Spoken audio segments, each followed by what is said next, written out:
Hello students. इस video में हम ओ लेवल के M2 पेपर यानी वेब डिजाइनिंग वाले पेपर के कुछ इंपॉर्टेंट MCQs को सॉल्व करेंगे जो आपके आने वाले एग्जाम्स के लिए काफ़ी इंपॉर्टेंट होने वाले हैं। तो ये वीडियो सिर्फ HTML पे बेस्ड होगा और ये HTML पे बेस्ड पहला सेट होगा, यानी HTML से रिलेटेड और भी कई सारे सेट आपके आपके लिए वीडियोस मैं अपलोड करूंगा। ठीक है, तो ये पहला सेट होगा जिसमें सिर्फ 30 क्वेश्चंस को हम सॉल्व करेंगे। ठीक है, चलिए स्टार्ट करते हैं हम पहले क्वेश्चन से।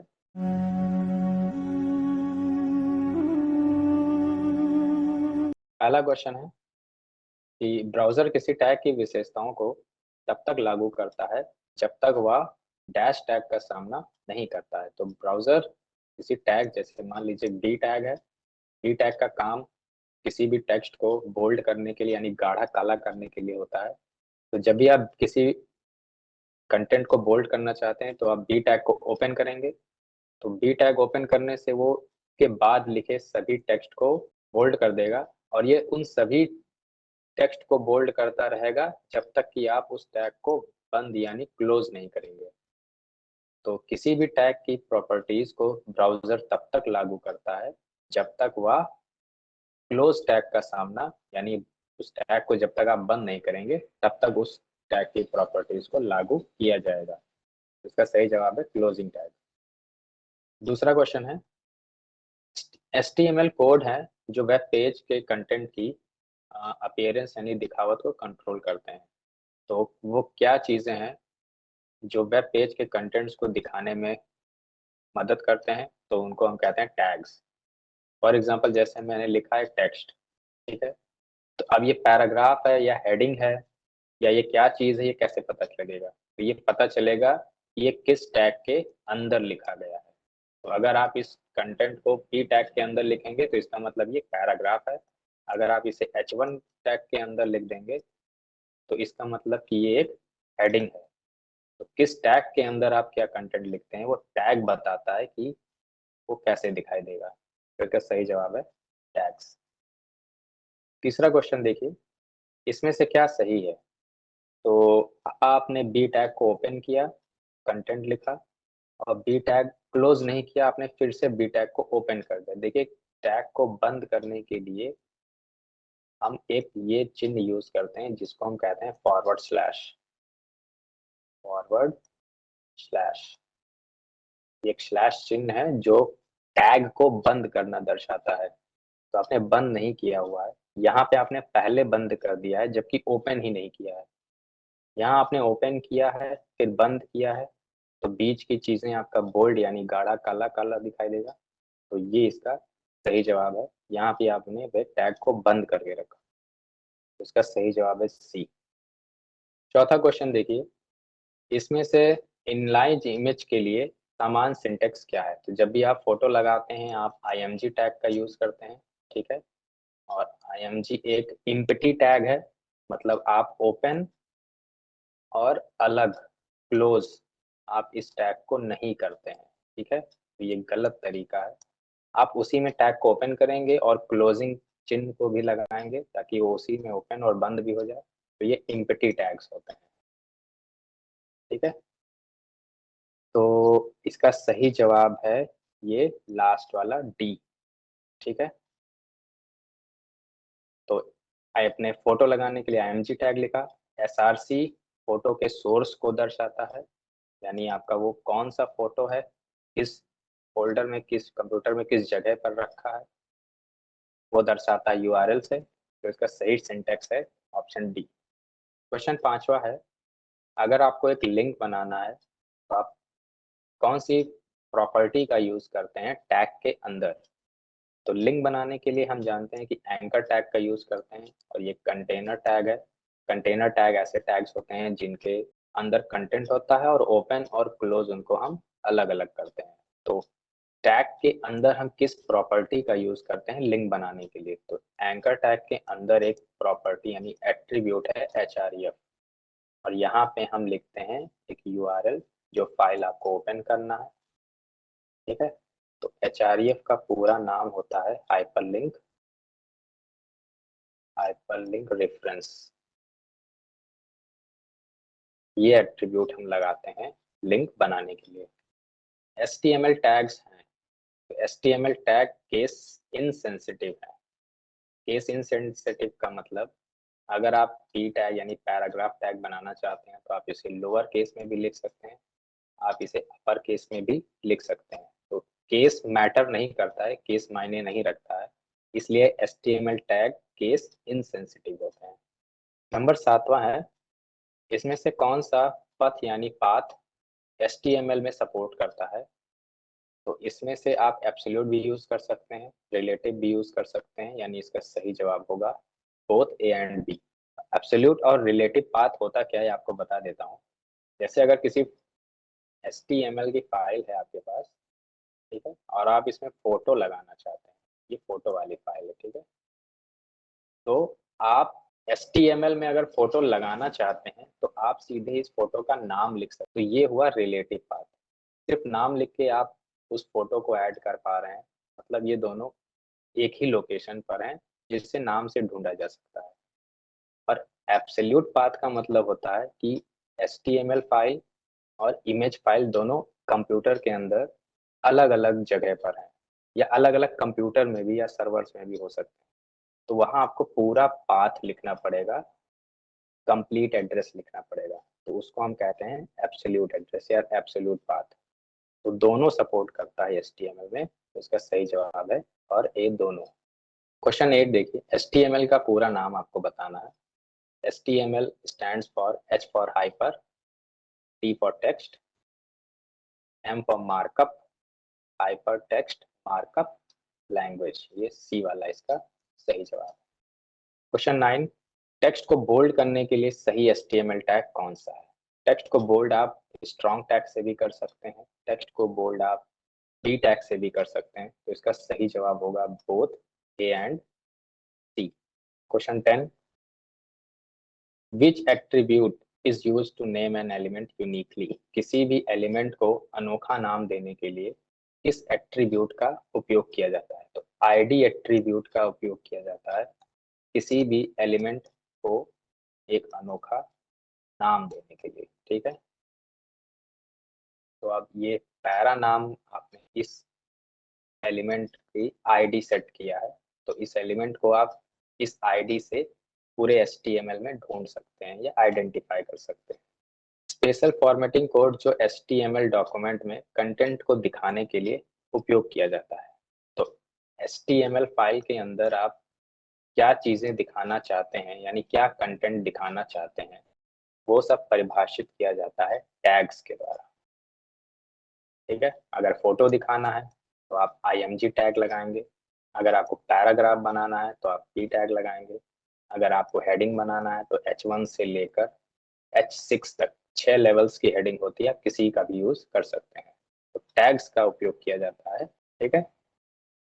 क्वेश्चन 12, IMG टैग में फोटो का नाम पाथ के साथ कब लिखना चाहिए?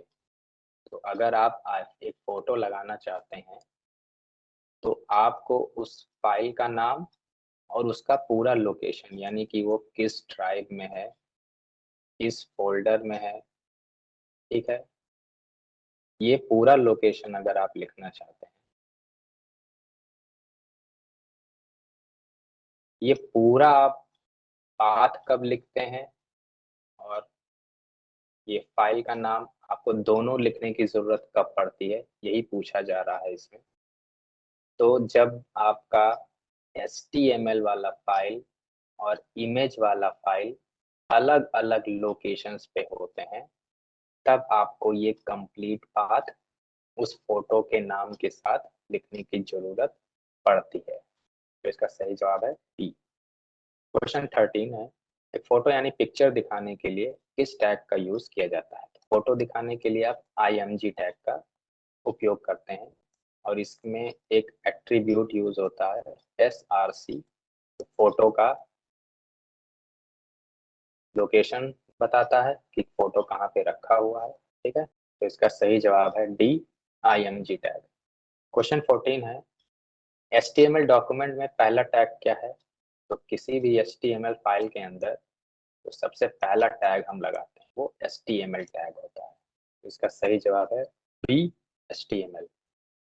क्वेश्चन 15 है, कौन सा टैग आपके वेब पेज पर हॉरिजेंटल क्षैतिज एक रेखा इनपुट करता है?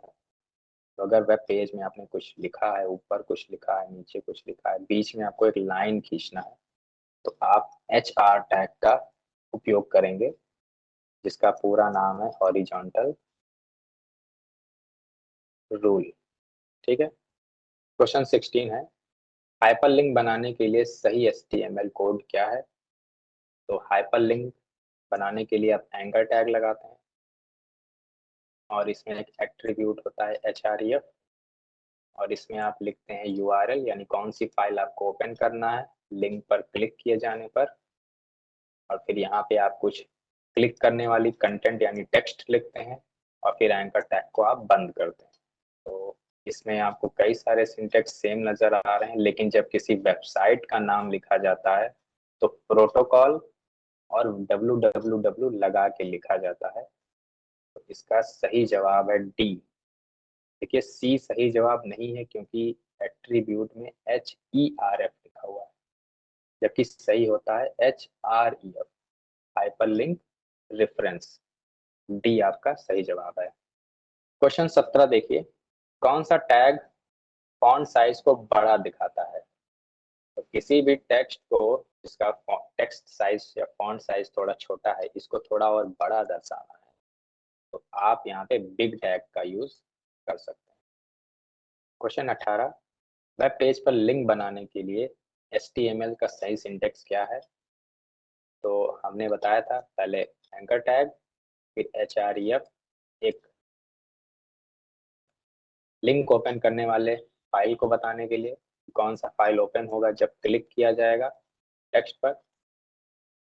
तो ये सिंटेक्स आपको नजर आ रहा होगा, ऑप्शन डी।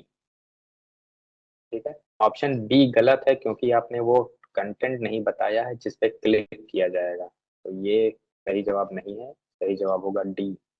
19वां क्वेश्चन देखिए, HTML फाइल के लिए सही एक्सटेंशन क्या है? जब भी आप एक कोई HTML फाइल बना रहे होते हैं तो उस फाइल को किस एक्सटेंशन में, यानी फाइल का नाम और डॉट लगा के जो एक्सटेंशन लिखते हैं वो सही एक्सटेंशन HTML भी है और HTM भी है। का सही जवाब होगा डी। क्वेश्चन 20वां देखिए, इसमें से कौन सा IMG टैग की एट्रीब्यूट नहीं है, यानी विशेषता नहीं है? तो IMG टैग में तो सबसे पहले हम इमेज का सोर्स देते हैं। ठीक है। यहाँ पे कौन सा फोटो दिखाना है उसका लोकेशन होता है, तो ये सही है। फिर हम फोटो के किनारे बॉर्डर लगा सकते हैं, 2 पिक्सल 4 पिक्सल जितने का भी बॉर्डर लगाना है आप बॉर्डर भी लगा सकते हैं।